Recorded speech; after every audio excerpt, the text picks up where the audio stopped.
Bugun eng og'ir konsultatsiyalarim biri bilan bo'lishaman. Bir kun qabulimga 7 yoshli bolakayni olib kelishdi. Muammo bola siydikini usha olmasligi, ya'ni enurex. Ota-ona bu yerda bola ayb qilyapti, bola atilab qilyapti deb o'ylashgan va unga davomiy bosim qilishgan.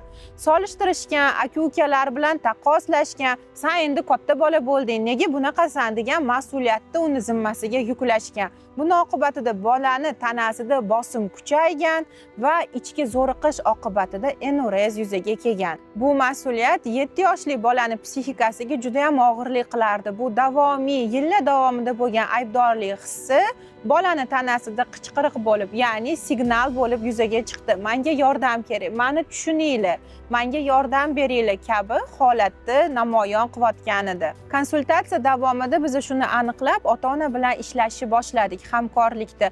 Bolaga o'z hissiyotlarini chiqarishga, o'zini anglashga, o'zini tushunishga yordam berdik. Ota-onadan keragidan ortiq mas'uliyatni yuklamalarini olishga, bolani taqqoslamashga, bolani boricha qabul qilishga yordamlashdik va sekin-astalik bilan bola o'zini qabul qilish orqali ota-onasi bilan munosabatlari yaxshilandi va boladagi enurex holati shifo topdi. Bu keys menga yana bir narsani isbotladi. Bolalar har doim ham gapirishmaydi, ichlariga bostirishadi, lekin ularni tanasi orqali bu kasalliklar bilan namoyon bo'ladi.